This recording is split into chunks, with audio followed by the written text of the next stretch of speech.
แม่นไผอยู่ใกล้อีนี่พามันไปบำบัดแหน่เด้อข้อยว่าอีนี่บ่ปกติบ่บ้าก็เสียคนอีนี่กูเบิ่งคักเบิ่งแหน่แท้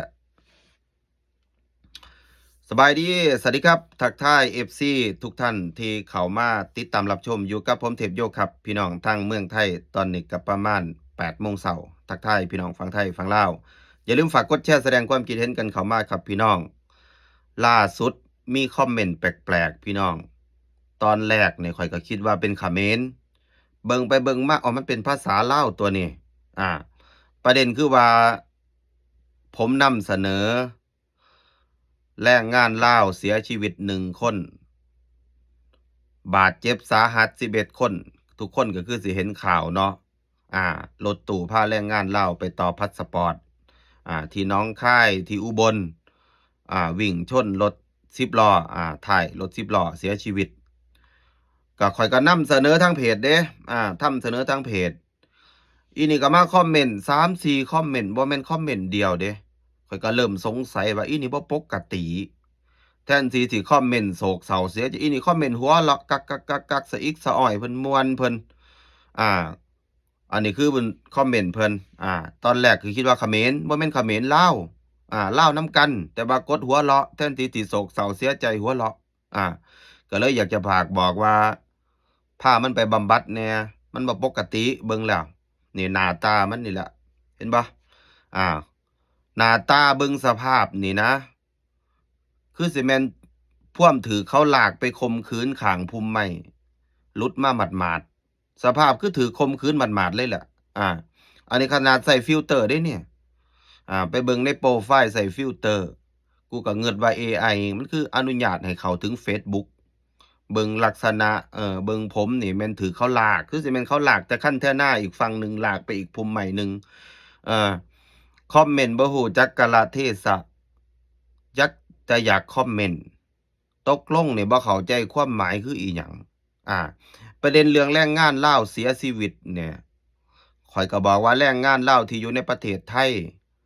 คันบ่อยากไปต่อพาสปอร์ตให้เฮ็ด MOU ทำ MOU ให้ถูกต้องตามกฎหมายจะได้ไม่ต่อไปจะได้ไม่ต้องไปต่อพาสปอร์ตทุก2 เดือนทุก3 เดือนต้องไปต่อนั่งอุบลหนองคายอุบลหนองคายปกติต้องไปต่อที่อรัญญประเทศสระแก้วมันใกล้ๆแต่ทุกวันนี้ไทยและกัมพูชาเขามีปัญหากัน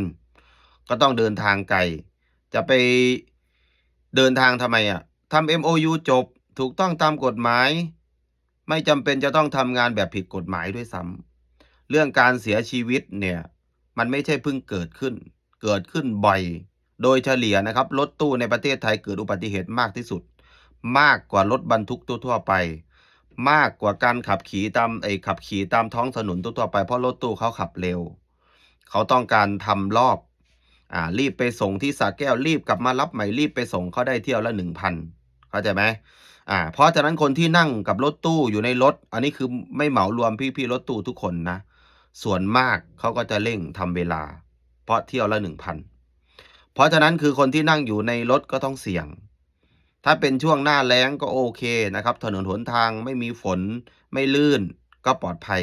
แต่ถ้าช่วงหน้าฝนเนี่ยทุกทีเกิดอุบัติเหตุแบบนี้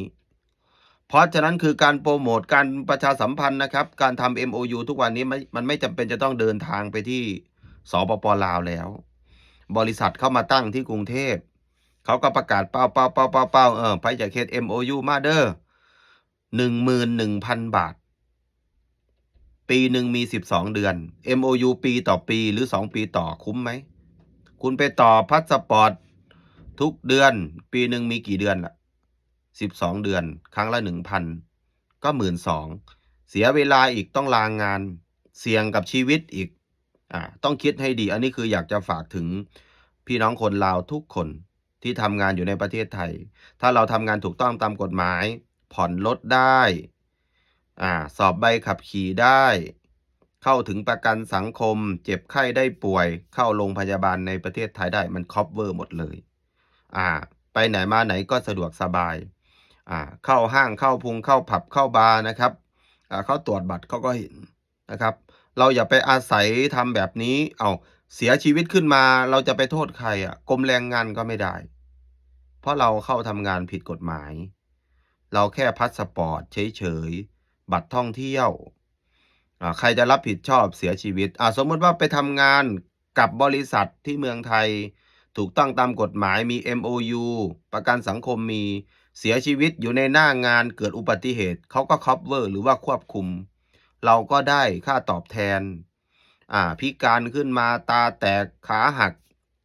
แขนขาดบริษัทประกันสังคมเขาก็คัฟเวอร์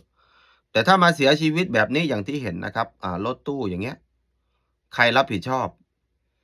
รถตู้ก็อาจจะมีความผิดหรือถูกตรวจสอบว่าขับเร็วเกินเมาหรือเปล่าส่วนแรงงานก็ต้องนำศพกลับประเทศเท่านั้นเองเพราะเราเข้ามาทำงานมันก็ผิดกฎหมายอยู่แล้วอันนี้ก็อยากให้พี่น้องคนลาวเฮาอยู่ในประเทศไทยเนี่ยเฮ็ด MOU ให้มันถูกต้องตามกฎหมายอันนี้ผมสนับสนุนนะจะได้ลดปัญหาความเสี่ยงเรื่องการเสียชีวิตลดลงได้เยอะ